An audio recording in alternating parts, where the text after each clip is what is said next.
What's good, YouTube? Welcome back to the channel. If you're not subscribed to the channel, hit that subscribe button, smash that like button, turn on post notifications for future videos to come. I promised y'all at least one upload a week, so that's what we're doing. Got a hair tutorial today. It's gonna be a wavelength cut on the top, high bald fade on the side, a little bit of enhancement work. So we're gonna be using hair fibers in this video, in this tutorial. So if you're new to the channel, we do tutorials, vlogs, reaction videos. So we're just getting back into the swing of things. Second upload in the past week. So we're gonna try to come at this hard and just get back into the swing of things with this channel and keep this channel growing. It's still growing by the day. We're getting new subscribers daily, so that is an extreme blessing to know that I am reaching people out there, and I am, getting some feedback from people, and people are taking advantage of whatever knowledge or experience that I have to give y'all. So I truly appreciate everybody who is subscribed to the channel. But other than that, let's get straight to the video. Look, I just flipped the switch.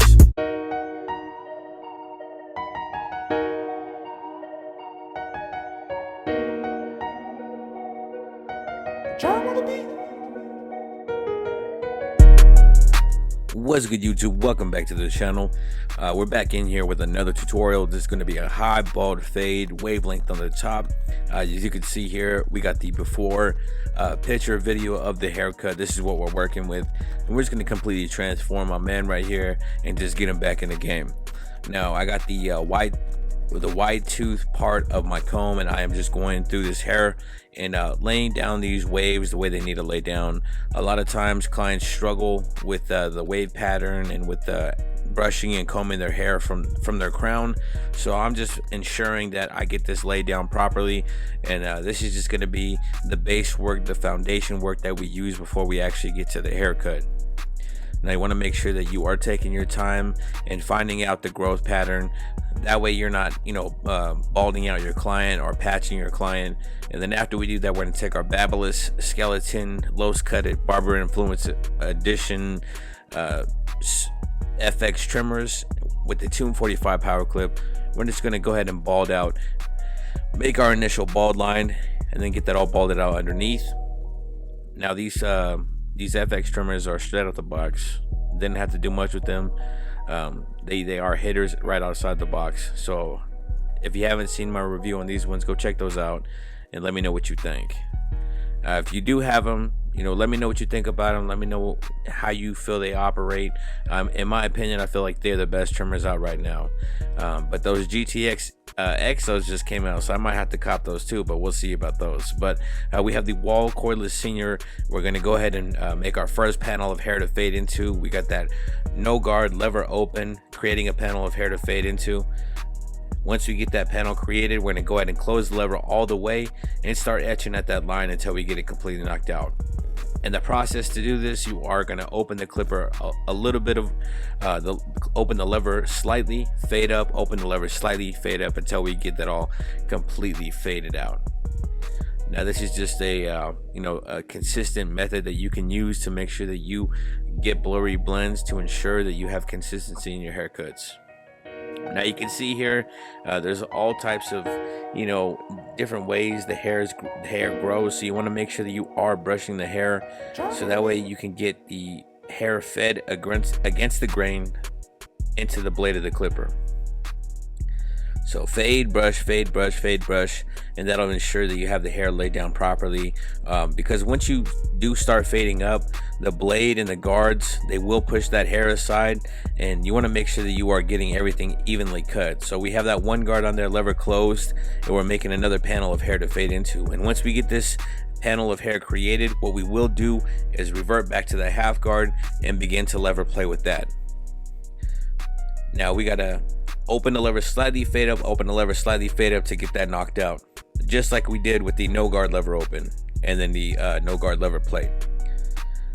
So all you're doing is creating a panel of hair with the next guard up, lever close, and then revert back to the guard before that and lever play with that. Now you can see here I got this green brush, and that green brush is just a baby brush that I got from Sally's. It's like $1.96. Simple, cheap, and effective. That's how I like to buy a lot of my tools. I do like to spend money on clippers and the newest things, but where you can save money, I suggest you go in and do that. And that brush right there, it's got very soft bristles, so it doesn't irritate clients' skin. I know there's some brushes that are like super hard bristles, and it irritates some clients' skin, and then also it's just hard and rough on the skin for clients, and it's not very enjoyable. So you want to make sure that you are getting tools that accommodate your services and are comfortable for your client. Now you can see here I'm just detailing lever plane with that half guard, and once I see the fade and how I want it to look, I will go to the next guard, which is going to be our 1.5 guard. We're going to create a panel of hair to fade into, lever closed, and once we do so, we're going to go ahead and get that one guard, put it back on, and begin to lever play. Now you can see here the fade is starting to come together. It's starting to get blurry. It's starting to take its shape, take its form, and that is exactly what we want to see right there. Now, one of the greatest jobs, one of the greatest pleasures of standing behind this chair is being able to transform a client's image, being able to transform their appearance, and give them a confidence that they didn't have when they first sat down. Now, when you turn those clients around in the chair, you let them see the haircut. The greatest feeling is seeing them, nod their head or vibe with the cut, and tell you, oh man, you did your thing, or yeah, that cut fire. Those are little things to this job that make it more enjoyable every day, and that's what we strive for with every haircut. A lot of times I think that we as barbers, we lose sight that this is a service industry. We are here to provide a service for the clients. A lot of times we can get caught up in ego and pride and all these things, thinking that we're the best, and a lot of people get on this high horse with clients and stuff like that. But I feel like the clients are there and they choose us to be their barbers. They choose us to take care of their haircut needs week in and week out. So it's our duty to make sure that we provide the best service we possibly can to our clients. At the end of the day, customer service is what's going to keep a client in the chair and not a cut. So keep that in mind. If you're a new barber, old barber, what have you, these customers are here, and we need to take care of them. That's what this industry is about. Now right here I got that one guard lever open, and I'm taking this hair on the top down to wavelength. Most of the time, wavelength to a lot of my clients is a 1.5 guard. So a one lever open is essentially going to be a 1.5 guard. So I'm brushing the hair down, and alongside this ridge right here, I do start with a lever open, and I slowly close the lever until it's completely closed with that one guard. And I'm just thinning out that area and just trying to get that ridge blended in as much as I can. You can see that dark area, and it will start to get light as we progress with the cut, because I am blending down with this one guard until we have that lever completely closed. Now, since we did a one with the grain on the ridge, I'm just lever playing with that one guard and flicking out and just trying to debulk this area as much as I possibly can. Now, how we brush the hair at the very beginning and how we combed it into the direction it needs to lay, that's the direction you want to take that guard with the grain. You make sure that you are not patching your client. But what we did to the right side is exactly what we do with the left side.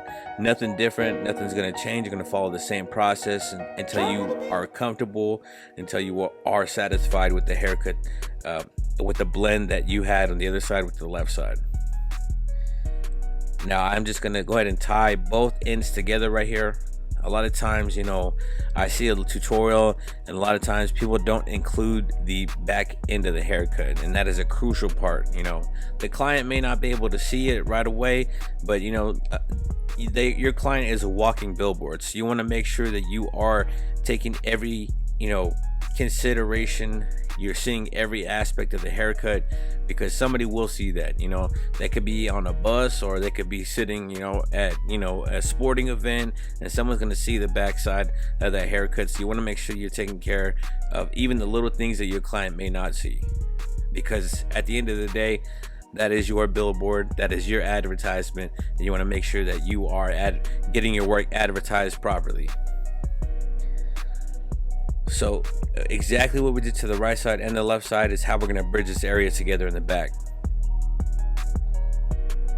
Take your time, go with the grain, make sure you're brushing the hair, laying it down the direction it needs to go, and I promise you your cuts will come out consistent. The more reps you put in, the more faster you'll get at cutting hair. The better system you'll get, the more consistent you'll get, the blurrier you get. Everything takes time in this industry. Everything takes time to learn. So don't rush the process. Just enjoy the process and put the reps in. Now I'm laying down some hair splits right here and a little bit of the topic hair fibers. This is the black hair fibers, and I'm just laying this down to go over the edge up. Now I put the hair splits down first, and then I spray the hair fibers on next, so that way the hair fibers have something to hold on to and connect to. Now once we do that, I do let it air dry for just a second so that spritz is nice and dry. You don't want to be trying to edge up damp hair. And once it's dry, I'm just going to go over it with the Babyliss FX trimmers. I'm going to go ahead and start edging it up. Now what I did is I made a cut at the center of the head, and then I went to the corner and I bridged those two together, and then I take care of the vertical bar right after that. And what we do to the right side, we do to the left side. We want to make sure that you are maintaining symmetry, and make sure that both sides of the cut are looking asymmetrical. Now you can see here the haircut is coming along nice. Make sure you're brushing your client off. A lot of times I see clients and like videos and stuff on Instagram, and they're full of hair. They got hair all over their face. Me, I make sure that the clients dust it off, because me getting a haircut, I know that hair on the face is annoying. So I try my best to make sure that my clients are dusted off throughout the haircut. And I may sound redundant, all these things may sound like small things that you've heard before, but it never hurts to hear it again to make sure that you're on top of your game. But I got that 245 triple cartridge razor. We got that exposed cartridge in there, and we're just knocking out this razor edge up. Make sure you're stretching the skin. So you can see with my left hand and my thumb, I'm pulling that skin forward as I go the opposite direction with the blade, to make sure we get that skin tight so the blade will just glide across the skin. But you can see this edge up is coming out super crispy. The haircut's coming together. Complete transformation from the very beginning of the cut, and that is something that we want to see. You want to see that drastic change. Waves are popping, and I got one more trick on my sleeve to show y'all that I do with the wave cuts that'll make the waves pop even more. And that's what we're gonna do next after we get this razor edge up knocked out. So I'm gonna take those trimmers, go over the hair, float that clipper right over the top of the head and get those little flyaways. You want to make sure that you aren't digging into the haircut, otherwise you will patch your client, so be careful. You just want to float that clipper on top, get those little stray hairs. And you have to become ambidextrous when you're a barber. See, I'm using my left hand right here. And then right after that, this is what's gonna make your haircut pop. We're gonna throw some oil sheen on that haircut. Use a neck strip to basically buff out that oil and get those excess hairs that you cut, and this will pick it right up right here and lay that hair down in the process, and also spread that oil out evenly across the head. But there is the cut, guys. I appreciate you guys for tuning in, for locking in, checking out this tutorial. There is the before. So you can see my man, his hair grew in a little bit. I believe I cut his hair like 3 weeks ago, and he's back in his chair again. Had to clean him up before the weekend. Like I said, there's a before, and we completely transformed his image by simply cutting some hair. But once again, I appreciate everybody for clicking on this video. If you're not subscribed to the channel, hit that subscribe button, smash that like button, turn on your post notifications, and until next time, God bless.